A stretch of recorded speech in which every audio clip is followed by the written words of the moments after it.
আওয়ামী লীগ মানেই ভারত ভক্তি, আওয়ামী লীগ মানেই ভারত পূজা, আর ভারতের দুঃসময় মানে আওয়ামী লীগের দুঃসংবাদ। শেখ হাসিনাকে আশ্রয় দিয়ে বিপদে ইন্ডিয়া। শেখ হাসিনা আটকে গেছে ইন্ডিয়ার কণ্ঠনালীর ঠিক মাঝখানে, যেখান থেকে ইন্ডিয়া না পারছে শেখ হাসিনাকে গিলতে, না পারছে শেখ হাসিনাকে উগরাতে। আর এখন শেখ হাসিনাকে ভালোবাসা দেখানোর টাইম নাই ইন্ডিয়া, কারণ ইন্ডিয়া নিজেই এখন অস্তিত্ব রক্ষার লড়াই। দক্ষিণ এশিয়ার মুরব্বী এবং ক্রমাগত প্রতিপত্তি ক্ষুণ্ণ হওয়া ভারতের শেষ মৌচাক ছিল হাসিনা শাসিত বাংলাদেশ।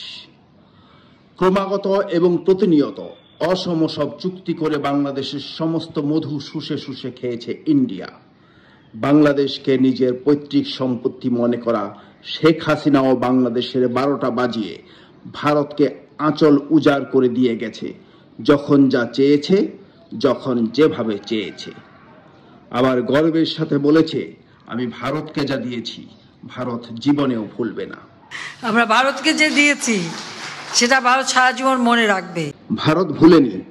সেই কৃতজ্ঞতা থেকে তারা আশ্রয় দিয়েছিল পালিয়ে যাওয়া শেখ হাসিনাকে, আর সমস্ত কূটনৈতিক রীতিনীতি বিসর্জন দিয়ে প্রথম দিন থেকে তারা অবস্থান নিয়েছিল ডক্টর ইউনূসের বিরুদ্ধে।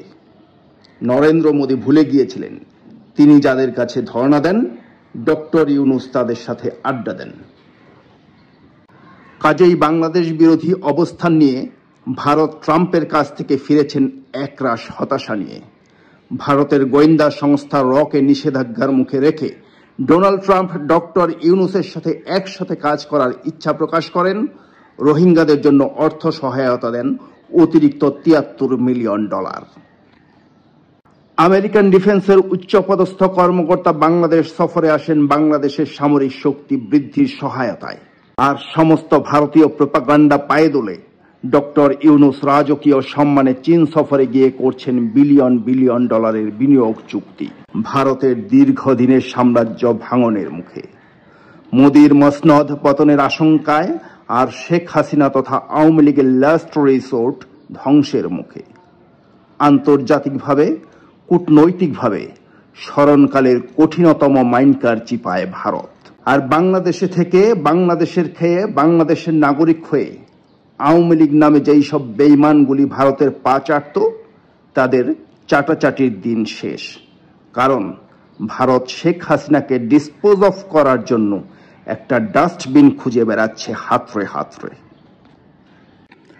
আন্তর্জাতিক অঙ্গনে এই মুহূর্তে সম্ভবত বিশ্বের সবচেয়ে পরিচিত, জনপ্রিয় ও প্রভাবশালী খেলোয়াড় ডক্টর ইউনূস আভ্যন্তরীণ খেলায়ও খেলে যাচ্ছেন অভাবনীয় দক্ষতায়। আইন শৃঙ্খলার সিগনিফিক্যান্ট ইমপ্রুভমেন্ট, ইনফ্লেশন কন্ট্রোল করে শ্রমিকের বেতন বোনাস দেওয়ার জন্য গাড়ি বিক্রি করতে বাধ্য করছেন গার্মেন্টস মালিককে।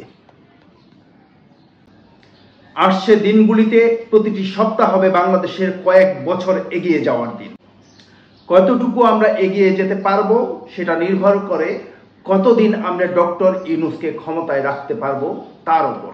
ডক্টর ইউনূস একজন ক্যারিশমেটিক লিডার।